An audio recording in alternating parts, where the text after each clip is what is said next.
Ada hal yang terkadang membuat gregetan di dalam bernegara kalau pejabatnya tidak mengenal how the world work atau cara dunia bekerja dan who rule the world atau siapa sesungguhnya yang mengendalikan dunia. Banyak juga gara-gara terlalu memfokuskan ke geopolitik dan geostrategi yang digarapnya dari sisi lain yang berbeda dengan pejabat sekarang, bosman ini dicap sok tahu, kemelinti, kementus di dalam masalah tata kelola bernegara. Ya memang gitu kalau dilihat sekilas. Kalau lebih dalam lagi, ya lebih kemelinti lagi yang namanya bosman ini. Tapi gak apa-apa juga kan. Di sini kita ada baiknya terus menjelaskan. Karena siapapun itu harus terpuasi bahwa si Sontoloyo ini ngomong pakai data atau ada ilmunya apa tidak, atau hanya orang halu yang konstan menceritakan impiannya yang bullshit ini untuk bisa dijalankan. Kita mulai dengan keheranan atas banyak pejabat yang sulit membedakan apa itu penaklukan dan penjajahan. Dunia ini bergeser, Bung. Dulu penjajahan, sekarang penaklukan. Terlihat beda, namun esensinya sama. Yang menggeser dunia itu siapa? Yaitu siapa saja yang mau rule, yang mau mengatur dunia atau yang sedang mengatur dunia. Ingat kata kuncinya, rule atau mengatur. Kalau Indonesia mau rule the world, maka buat aturan, bukan ikuti aturan.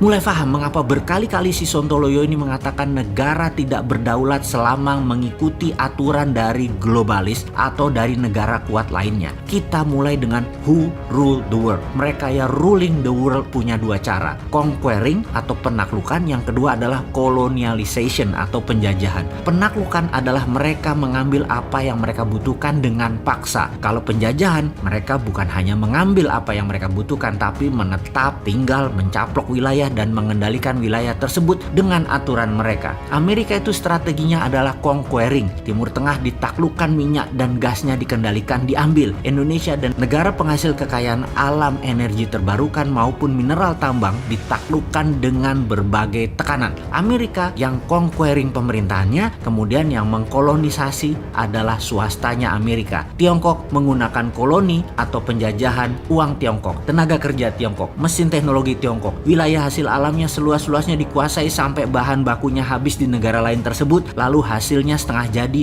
produknya tadi diambil balik ke Tiongkok lagi. Tiongkok yang conquering pemerintahnya, yang mengkoloninya BUMN Tiongkok. Kelebihan Tiongkok adalah karena basisnya negaranya adalah komunis, dan komunis itu punya ciri yang sama dimanapun komunis berkuasa. Kuat sekali propagandanya dan kuat sekali mengendalikan informasinya, baik yang masuk ke Tiongkok ataupun yang keluar dari Tiongkok. Semua didesain, semua diorkestrakan. Semua cerita yang keluar dari Tiongkok, semuanya Tiongkok itu bagus, Tiongkok itu keren, terorkestra rapih. Halaman depan Tiongkok, fasad bernegaranya, mukanya Tiongkok, halaman depannya, apapun dari Tiongkok itu bagus. Itulah propaganda dengan mengendalikan media serta informasi. Ini kalau di Tiongkok, hal seperti ini propaganda itu masuk di Kementerian Pertahanan, masuk di DOD-nya, Department of Defense. Jadi ngerti ya, mengapa di dalam Mardigu Nation, DOD nanti akan diganti dengan Department of Warfare, Kementerian Peperangan. Indonesia akan ofensif, terutama di non-kombatan warfare. Karena rapihnya pengendalian informasi, maka banyak negara terpesona dengan Tiongkok dan mau kerjasama dengan alasan Tiongkok punya uang, Tiongkok punya teknologi, Tiongkok punya SDM, dan punya manajemen tenaga kerja profesional. Jadi propaganda yang diletakkan pertama di seluruh dunia yang ditarget akan ditaklukkan oleh Tiongkok adalah mempropagandakan kebaikan Tiongkok. Di sini yang paling mudah ditaklukkan adalah pemahaman ilmu ekonominya. Pemahaman bahwa membangun itu perlu asing. Uang Indonesia nggak punya. Untuk membangun perlu FDI. Wih, cocok lah. Kena sudah di banyak negara strategi itu, terutama yang pejabatnya lemah. Nah, di sini kita harus membantu bangsa dan negara menyelesaikan masalah kekisruhan ekonomi yang saat ini dipukul oleh pandemi, yang hingga saat ini strategi menaklukkan COVID masih pakai vaksin, belum pakai kekuatan diplomasi luar negeri. Kita masuk ke visi how the world works sekarang. Bagaimana cara dunia bekerja? Ada sebuah website yang menghitung hutang semua negara. Klik saja di worlddebtclocks.com.